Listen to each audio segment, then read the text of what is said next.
Bien, este tema de fuerzas internas, ahora lo vamos a centrar en armaduras. Ya vimos las fuerzas internas que se tienen en vigas, se tienen en columnas y en unos pórticos. Hicimos un pórtico con una viga y una columna conectados mediante una articulación.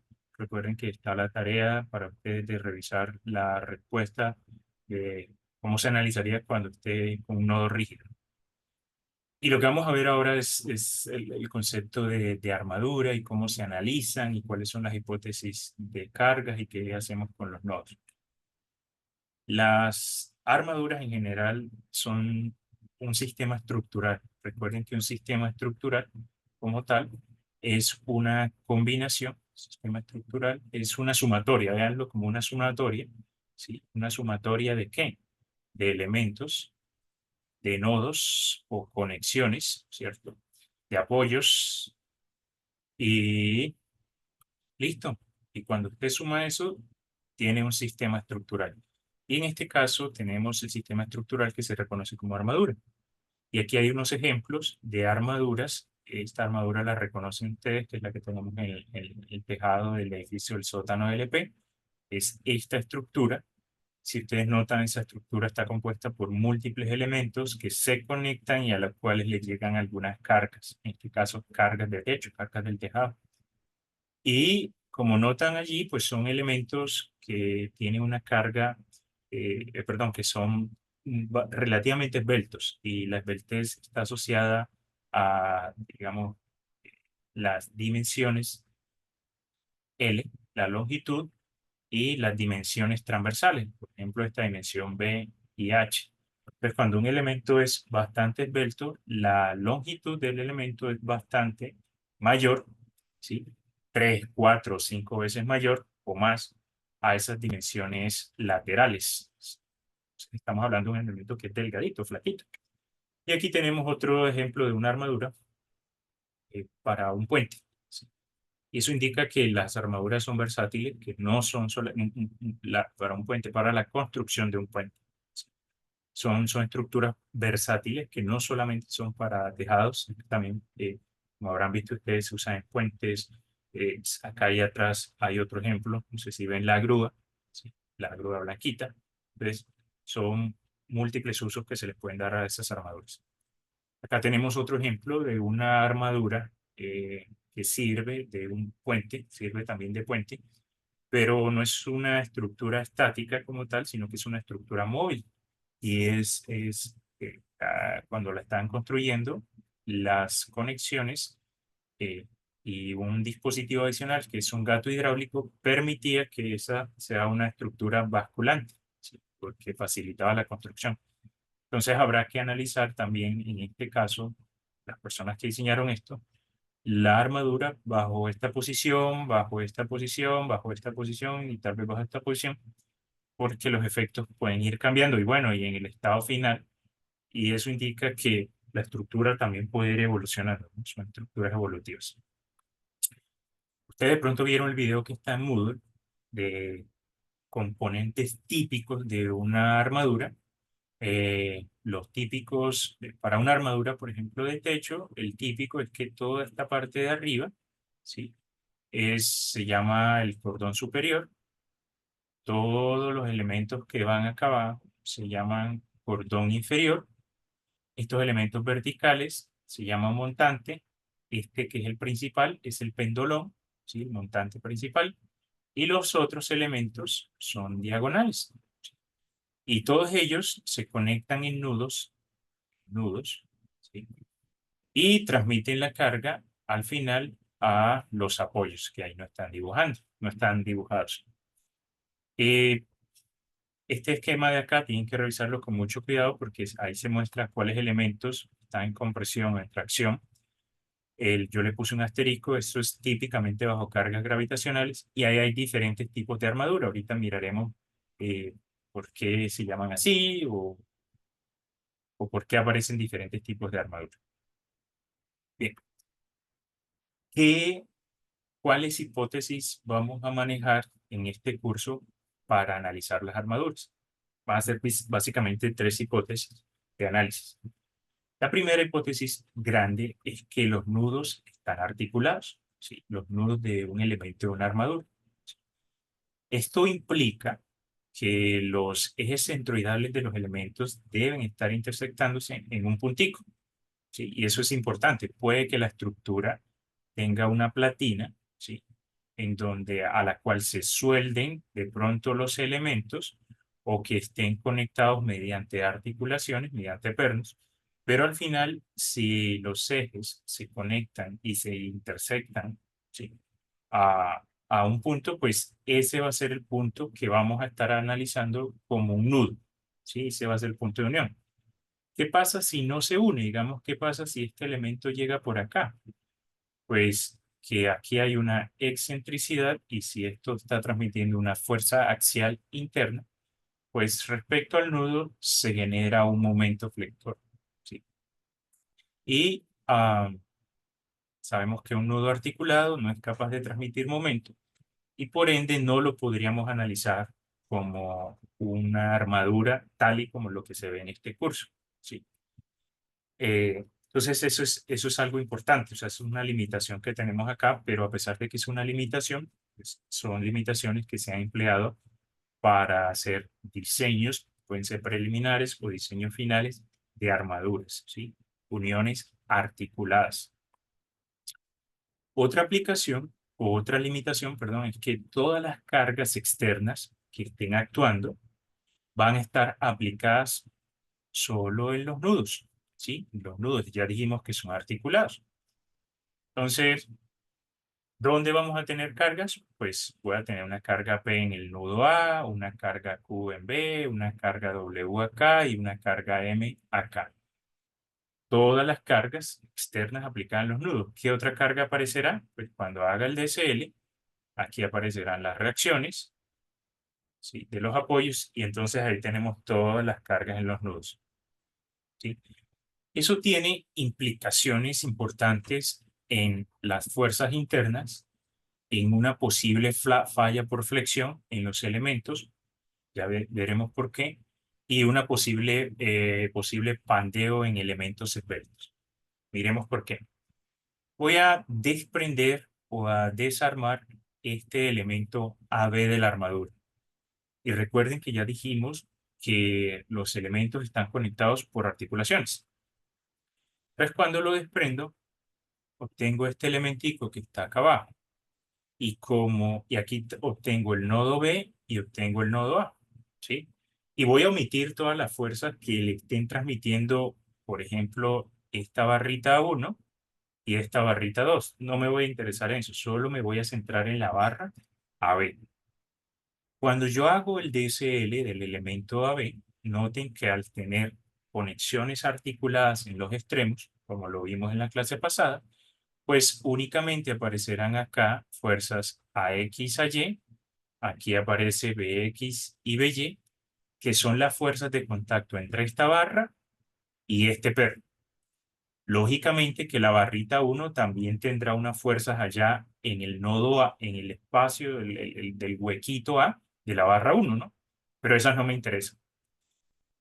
Y estas fuerzas a X y a Y, pues pasarán acá a este nodo a X y a Y en sentido opuesto y aquí pasará a BX y BY en sentido contrario. Insisto, la barra 1 también le transmitirá al nodo unas fuerzas allá de contacto que no estoy dibujando acá. Aclaro eso. Solamente estoy revisando la interacción entre el nodo y la barra AB. ¿Qué notamos ustedes, qué notan ustedes de acá de este elemento AB? Haga un poquito de memoria. ¿Qué otro nombre o cómo podemos reconocer a ese elemento? ¿Qué tiene de particular el elemento AB? ¿Un cuerpo de dos fuerzas? Es un cuerpo de dos fuerzas, porque solamente hay fuerzas aplicadas en dos puntos. Bien, Fidel. Entonces, como es un cuerpo de dos fuerzas, ya sabemos que aquí tenemos cuatro incógnitas y tenemos tres ecuaciones, el grado de indeterminación estático es 1, ¿sí? Para ese cuerpecito. Pero si yo me gasto tres ecuaciones en este elemento, voy a concluir al final que para que esté en equilibrio, el elemento debe tener fuerzas en los dos puntos externos la fuerza debe pasar por la línea que conecta los dos puntos externos y deben esas fuerzas ser de la misma magnitud, F a B, pero en sentido contrario. Entonces, concluyo que esta fuerza al final deben ser cero y ese elementico, el cuerpo AB, pues puede estar o en tensión o puede estar sometido a compresión externamente. ¿Sí? Conozco la fuerza AB no porque siguió aquí ese grado de indeterminación estático de 1. Yo solamente lo que sí aprendí al gastarme estas tres ecuaciones aplicando el concepto de cuerpo de dos fuerzas es que el elemento, pues lo que dije ahorita, una línea de acción, que uno de los dos punticos y que la fuerza es de la misma magnitud, pero en sentido contrario. ¿Sí? ¿Eso qué implica? Que si todos los elementos son rectos, ¿sí? Pues este cuerpo es un cuerpo de fuerza, entonces puede que esté en tensión o en compresión. Este también, este también, este también, este también, este también y este también. O sea, si usted hace al fin y al cabo un DCL, por ejemplo, del elemento BC, hago el diagrama de cuerpo libre, entonces de ahora en adelante, como ya las uniones son todas articuladas, no tenemos que ponernos a escribir acá BX, BY, BX, BY, sino que simplemente yo digo, voy a asumir que el cuerpo está en tensión o en compresión, usted decide, y esas serían las fuerzas en los extremos del elemento BC. ¿A dónde va a pasar esa fuerza FBC? Pues se transmitirá acá al nodo B, ¿sí? Ahí, por acción-reacción. ¿Qué otra fuerza va a aparecer en el nodo BC? Ah, bueno, voy a asumir que AB está en compresión. Entonces, aquí aparecería FAB en compresión. ¿Y qué otra fuerza va a experimentar el nodo? Pues las cargas externas que le aplicaron, que serían estas de acá. Y esa es la manera clave en que vamos a utilizar y analizar las armaduras, ¿sí? Vamos a utilizar este concepto. ¿Claro eso por ahora?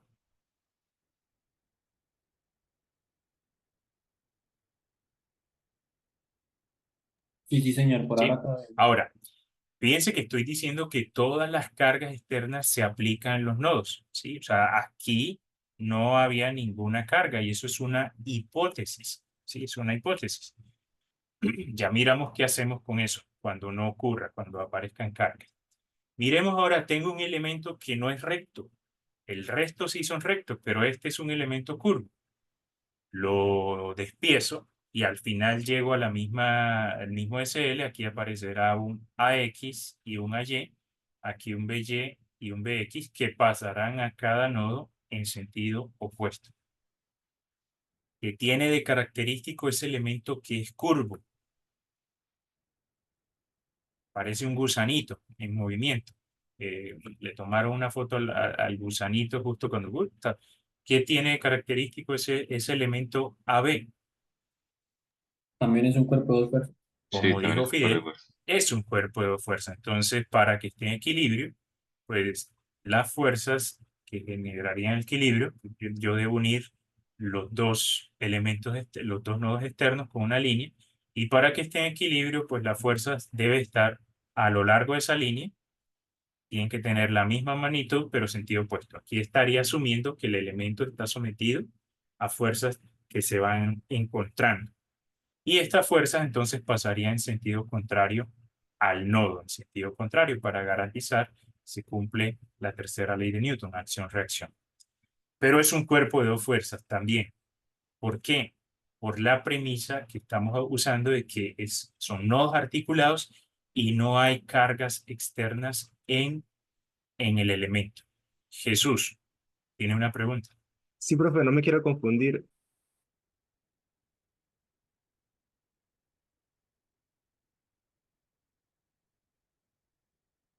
Sí, no le escucho. ¿No se me oye? No, Ah, ¿cómo así? Hola. ahora sí. Ay, profe, quería preguntarle por qué a veces le dicen nodos, a veces le dicen nudos. ¿Es lo mismo? Sí, al Porque en la final es anterior lo mismo. diapositiva decía nudos y abajo nodos. Sí, Ah, ok. Vale, gracias. bien. Listo. Entonces, ¿qué va a pasar? Que si yo tengo una armadura con el elemento rectilíneos, Pues cuando yo haga el diagrama de cuerpo libre de cada ese elemento y cuyas cargas actuando en el elemento a lo largo del elemento son cero, ¿sí? Pues cuando haga el diagrama de cuerpo libre de cada elementico, pues lo que voy a tener es que el elemento puede estar como este, que es un elemento sometido a tensión, o puede ser un elemento como este, que puede ser un elemento a compresión. Son rectilíneos.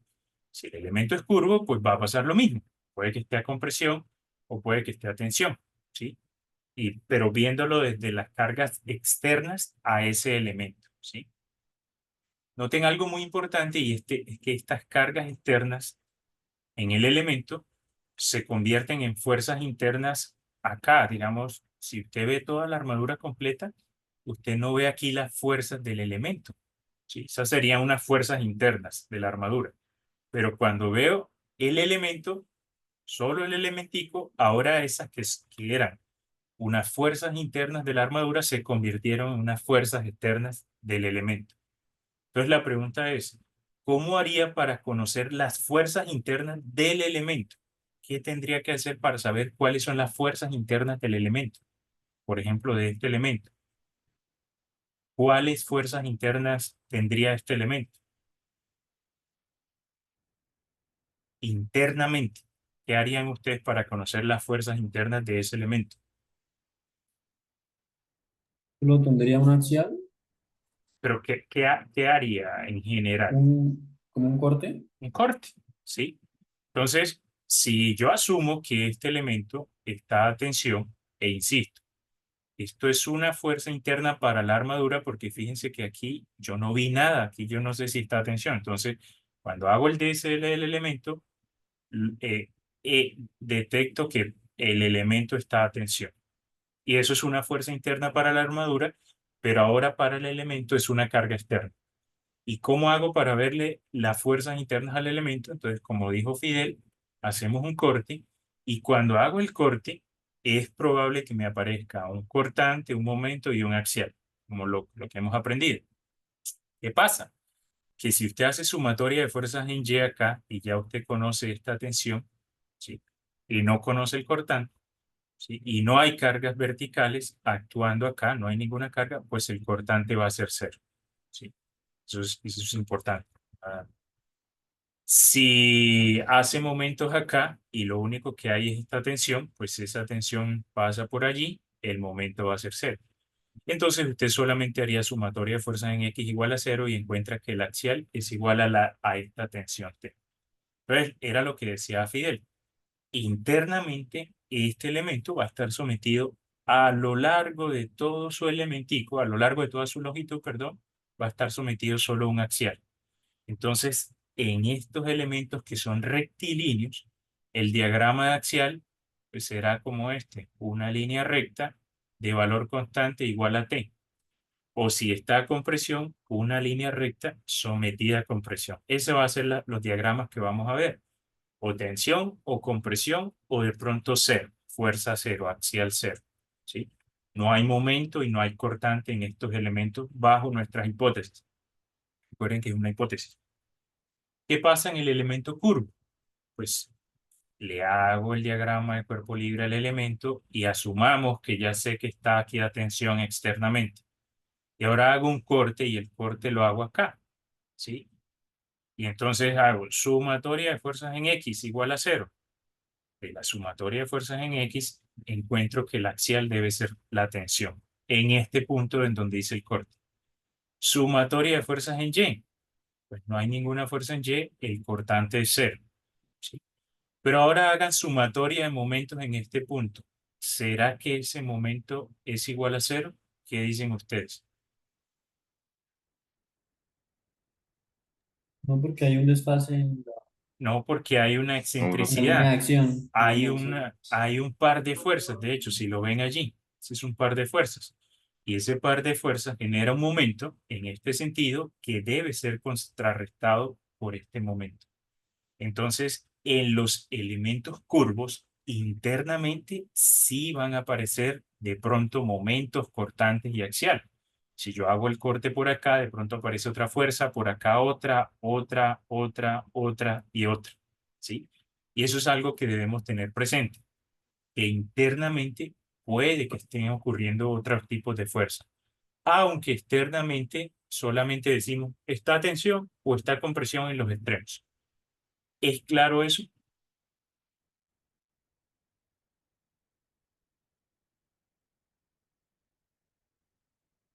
¿Aló? Sí, profe. Sí, sí, Sí, Creo señor, que sí. sí. Sí, vale, señor. gracias. Bien.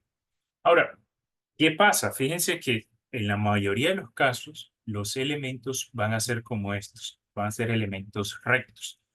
Y ya acabamos de decir que al ser elementos rectos, pues los diagramas que nos van a aparecer, si lo dibujo en toda la armadura, de pronto es este que me queda tensión, este compresión, este tensión. Estoy inventándome diagramas, tensión y compresión. Así van a ver ustedes los diagramas, porque en el elemento recto, esa es la única fuerza interna que hay, tensión o compresión, o de pronto alguno le da cero. ¿Sí? Ya veremos esos casos.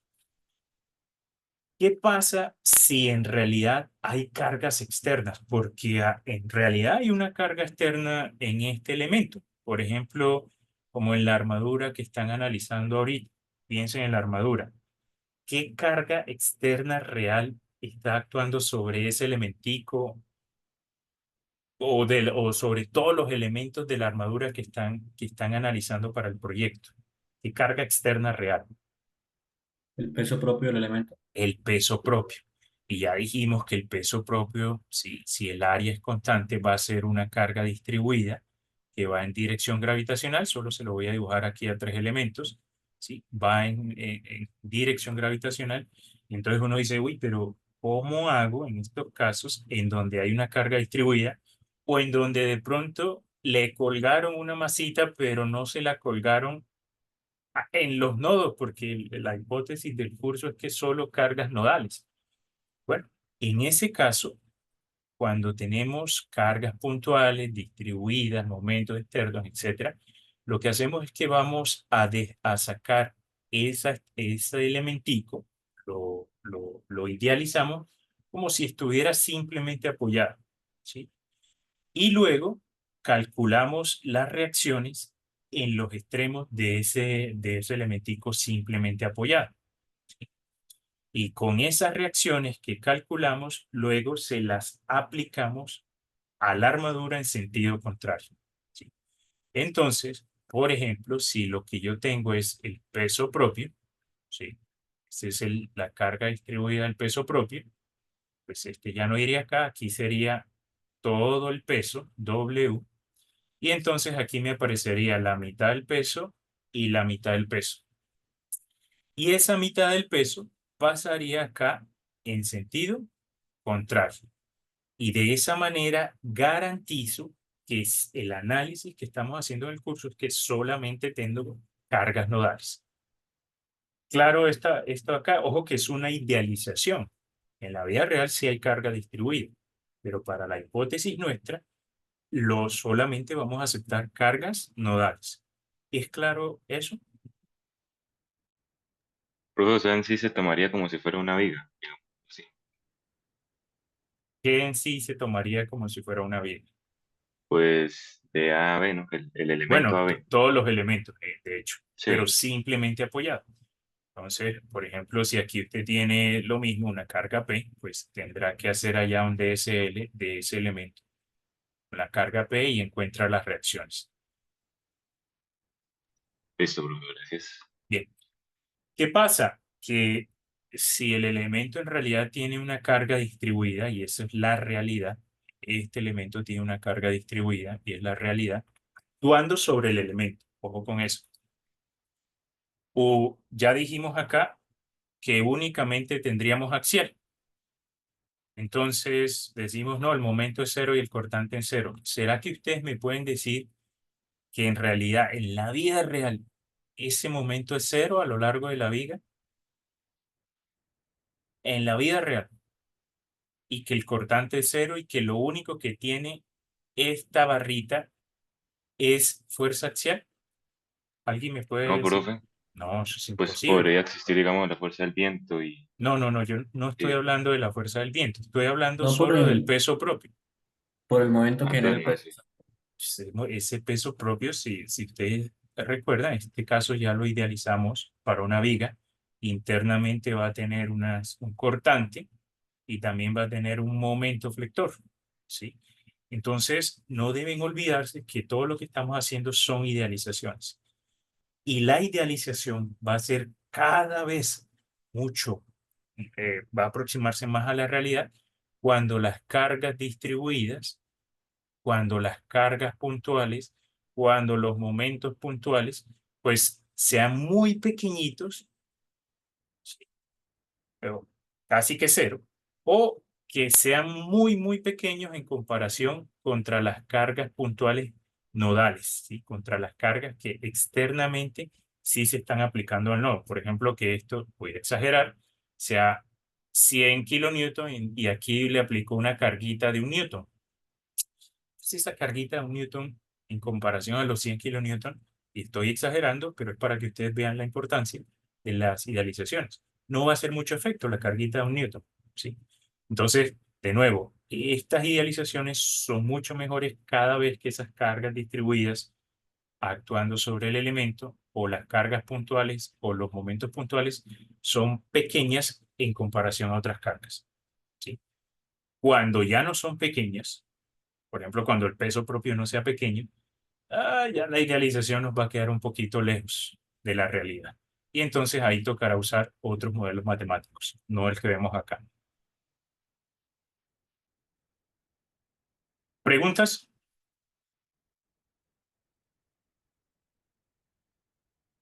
Profe, por Sí, ejemplo, en el elemento que está en diagonal, por ejemplo, donde empieza desde A, si sí. yo le aplico una fuerza hacia arriba, ahí se distribuirían las fuerzas internas entre axial y cortante. Ujú. O sea, como que se distribuye. Si le aplica una carga acá, pues ya sabemos que esa carga usted tendría que buscar separar el elemento y calcular las reacciones en los extremos. Eso sí se distribuye entre axial y cortante. Se distribuye entre axial y cortante, sí, a los extremos. O sea, se distribuye en reacciones verticales y horizontales. Sí, vale, sí, señor. Ujú. Bien. Entonces, fíjense acá que yo les decía que esto tiene una posible implicación de falla por flexión, porque nosotros estamos diciendo que el momento es cero si las cargas son pequeñas. O bueno, bajo la hipótesis de que solamente aceptamos cargas nodales, ¿sí? Pues el axial no es cero, o puede ser cero, pero el momento sí vamos a decir es cero y el cortante es cero. Pero puede que en la realidad esto no sea lo real, y entonces internamente de pronto sí hay un momento flector, y nosotros le dijimos allá al diseñador, no, el momento flector es cero, y puede que no sea cero, y de pronto falla por flexión, ¿sí? Y otro aspecto importante es que para despreciar el peso propio, generalmente es porque los elementos son bastante esbeltos, ya lo dije ahorita, ¿sí? Y ustedes verán en las armaduras. Ya no es una viga de 1 metro, es un elementico de 10, 15 centímetros, 8 centímetros, 5 centímetros. Y son delgaditos. Y como son delgaditos, ¿sí? Son bastante delgaditos y largos, cuando se someten a compresión, P y P, pues el elemento se puede pandear, ¿sí? Puede pandearse y puede fallar por pandeo, ¿vale? Pero eso no lo vamos a tratar en este curso, eso será en un curso posterior.